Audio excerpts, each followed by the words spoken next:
to This Week in Business, and we have a really hot topic fresh off the press from Facebook.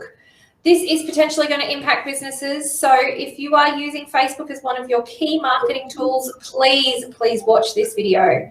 Anthony, over to you. Well, just when we thought it was safe to go back in the water, Jaws tour right now, we end up with some major changes coming through from Facebook here. I think these are fairly positive changes as a user, but there may be some unintended consequences. Probably the biggest one that we're seeing, which is a great feature for businesses in Australia, is that they've now got the option to either stop or slow down commenting. Now, this matters for a couple of reasons. First of all, if you've managed to put something up that's upset a particular demographic who may be more inclined than others to comment on your page, this gives an opportunity to give you a bit of time to breathe in order to be able to provide a response. Why that's important is back in 2019, there was a precedent set in an Australian court case against a media company where the media company was held liable or for the defamation caused by somebody who wrote a nasty comment up on their Facebook page. This is something which, as small businesses, we're probably not going to get caught in, but don't be surprised. There has been a lot of Facebook defamation work going on out there. It's a bit of a minefield, and if you're not controlling your comments, you can get yourself into some fairly hot water fairly quickly. Great tools for businesses, and they're quite useful. There's a very comprehensive essay that's just been put out by Nick Clegg, who's their Vice President of Global Affairs. You could read perhaps Corporate Spin Doctor as a former head of the Liberal Democrats in the UK. He's now moved from politics into Facebook. And he's put out an essay which outlines some of the reasons of making this change and others.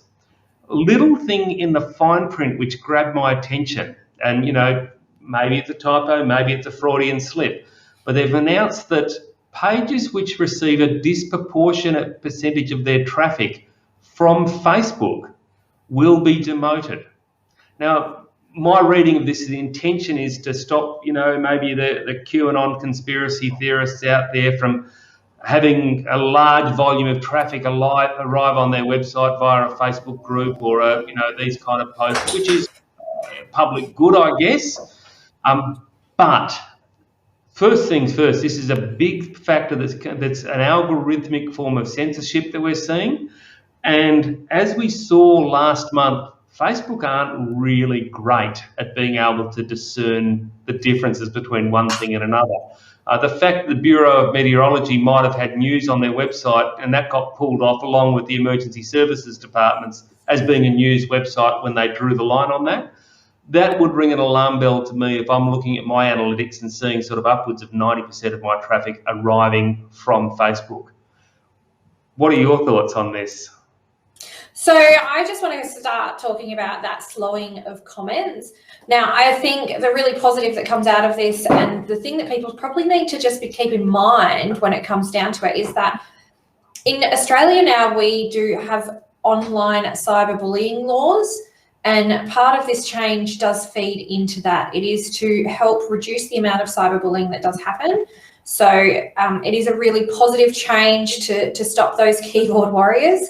And I guess as we lead into here in Australia, we're going to be leading into another federal election soon.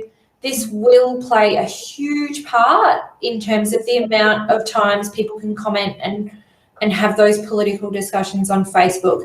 So I don't know how much of a difference it'll make for businesses other than the fact that you'll be able to have a chance to moderate comments a little bit by slowing them, and also making people think about what they're posting before they can post. I don't know how this will work actually in practice.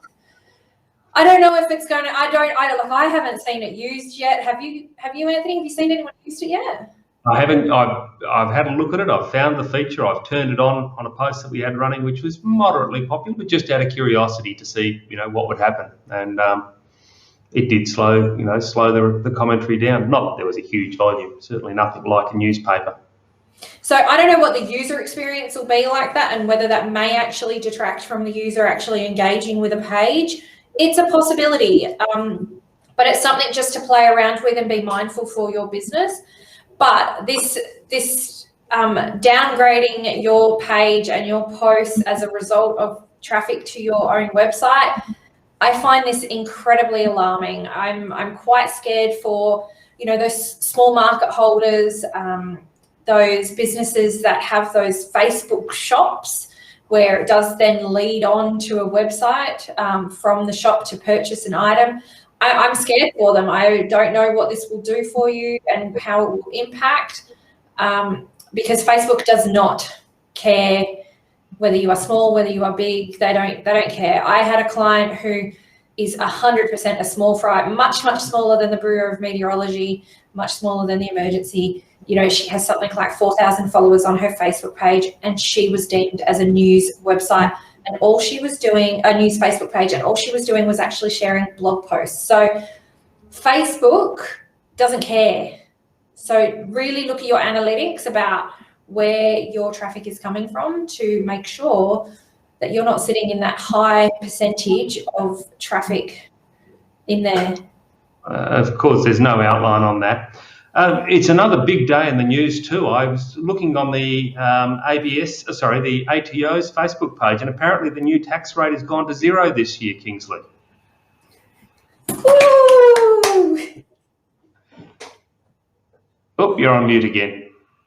You had to register by lunchtime, I do believe, to secure that tax rate. Yes, that's right. Yes. Damn, missed it. Today is the 1st of April, though, and there's a couple of important things that happen on this day. What are the things you've got to have in at this, or coming up now, Kingsley? Probably the only real significant, the FBT year starts on April, so you're into your next FBT year. So, and that of course means yesterday the other one finished. It's probably the bigger issue. So if you've got cars, it probably does mean quickly bolt out and record the odometer readings. So you've got those, but other than that, there's probably not too much to get panicked about. It will mean, though, that obviously if you are doing FBT, your return is going to be due. And again, depending whether you're doing it yourself or you've got your tax agent to do it, there's usually reasonably long extensions for the FBT returns in recent times. So it's not going to be sort of like you've got to get it done in the next second.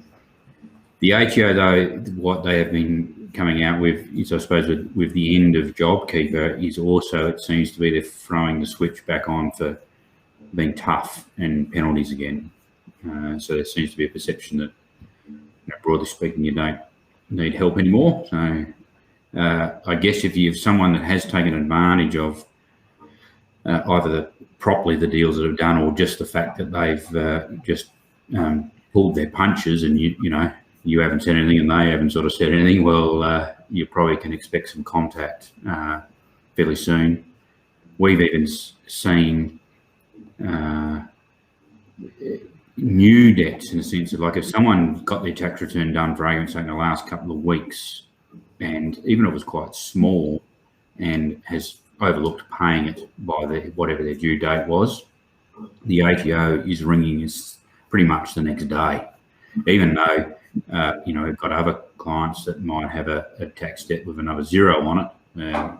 So there's obviously something has been said inside the ATO that all new debts get onto them straight away. But I think you'll start to see the old debts and old lack of lodgements in particular, I think, will be getting chased down pretty hard now. One thing I would like to mention as well is that Tuesday is the first Tuesday of the month, which means it is time for the RBA to meet again. And there is talk in the press of a rise in interest rates. So they're especially talking that the banks are going to start hiking up those variable interest rates that have been low. So if you are worried about your interest rate or worried about your mortgage, please don't hesitate to contact Sean at Aussie Home Loans and just have a chat, or contact your bank and see where you're at as well, because the last thing you want is for the banks to make that hike and you not be ready for it. So that's my useless piece of information for today, is that there is talk they're going to rise. So who knows what they'll do. All right, well, that's all I had for today. Anyone else got anything to add in for this week? Nope.